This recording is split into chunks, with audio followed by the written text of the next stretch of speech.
All right, let's dive in. We're going to talk about a whole new way to think about campus signage. And look, if you're a facility manager at a big institution, it's really time to start looking past that initial price tag. We need to talk about budgeting for agility, for durability, and for the true cost of ownership over time. So let me just ask you this right off the bat. Is your campus signage actually working against you? I mean, think about it. If you've ever walked down a hallway and seen those peeling vinyl seams, or graphics that are bubbling up, or just notice the inconsistencies from one building to the next, you know exactly what I'm talking about. Those aren't just little annoyances. They're symptoms of a much bigger problem with the old way of doing things. So here's the plan. We're going to start with the challenge facing modern campuses today. Then we'll break down why the old methods just don't cut it anymore. After that, we'll look at a modern printing solution and figure out the true cost of ownership. I'll even give you a smart procurement checklist you can use. And we'll wrap up by talking about how to really future-proof your campus. Okay, first up, the Modern Campus Challenge. This is all about making that shift from thinking about static plaques on a wall to creating truly dynamic environments. You know, a modern campus is a living, breathing thing. It's not a museum where things stay the same for decades. You've got new programs launching all the time, clinics updating their services, huge seasonal recruitment campaigns, rotating art exhibits. The list goes on and on. Your branding and your wayfinding have to keep up with all of that change. And here's the key. They have to do it without causing a massive headache and disruption for students, staff, and visitors. Which brings us right to our second point. Why are the old methods failing so badly?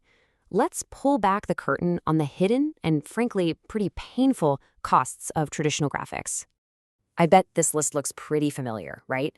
These are the headaches that facility teams deal with every single day. You've got visual inconsistencies, where the brand colors are just a little bit off from one building to the next.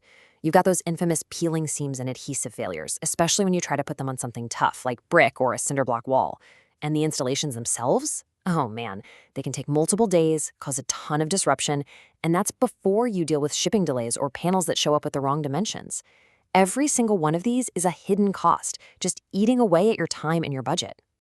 And this right here, this lays out the problem so clearly. On one side, you have traditional vinyl. Every seam is a potential point of failure. It bubbles, it peels, and let's be honest, it really only works on perfectly smooth, brand new drywall. And the installation is long and disruptive.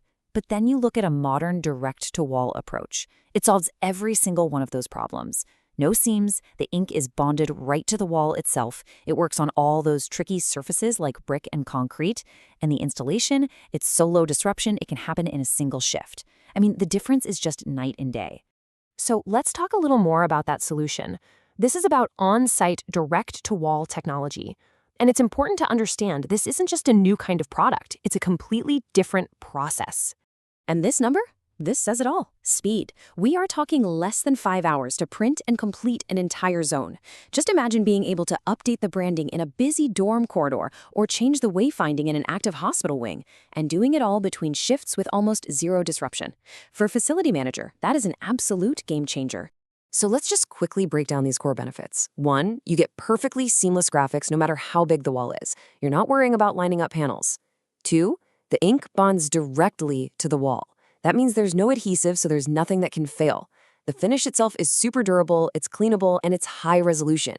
It works on those tough surfaces like brick and CMU that vinyl just can't handle.